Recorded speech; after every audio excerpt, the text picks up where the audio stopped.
La transformation numérique ne va pas de soi.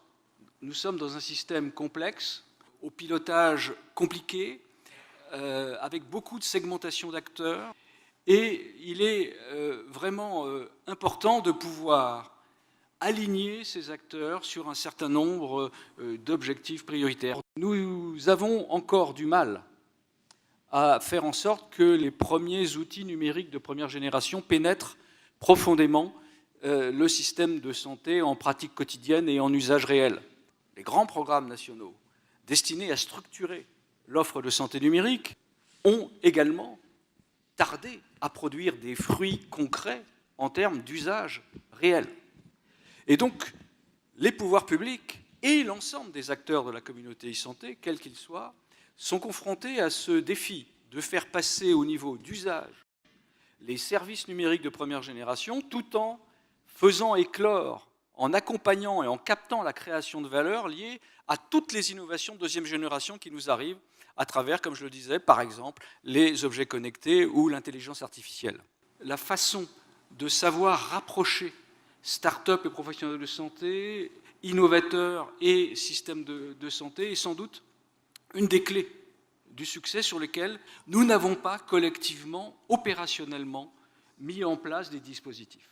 Attention, nous arrivons à un point où le manque d'interopérabilité, le manque de lisibilité de l'espace de confiance ou du cadre d'urbanisation commence à nuire à la capacité de diffusion de l'innovation.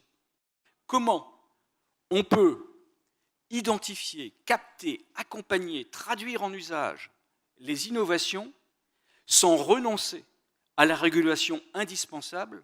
Comment on peut faire en sorte que innovation et régulation se fertilisent l'une l'autre pour créer de la valeur collective? Mais je pense sincèrement que le numérique en santé est aujourd'hui vraiment un tournant, un point de bascule. Le numérique est le levier, le moteur premier. Moteur premier de la santé numérique, c'est aussi l'innovation.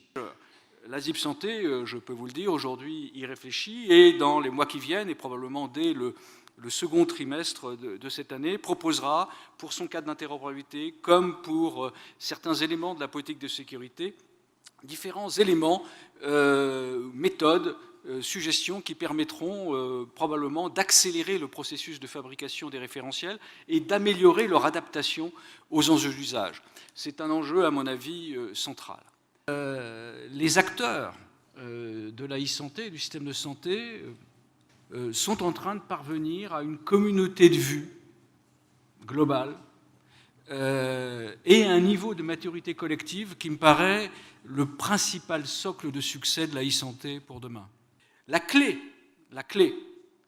du succès pour la e-santé dans les années qui viennent, c'est notamment de donner aux industriels, aux acteurs, aux promoteurs de projets, aux innovateurs, la lisibilité à long terme qui leur permettra d'investir, de placer sur la e-santé les investissements qui seront l'innovation de demain. Tout ceci ne se met en place qu'au prix d'une gouvernance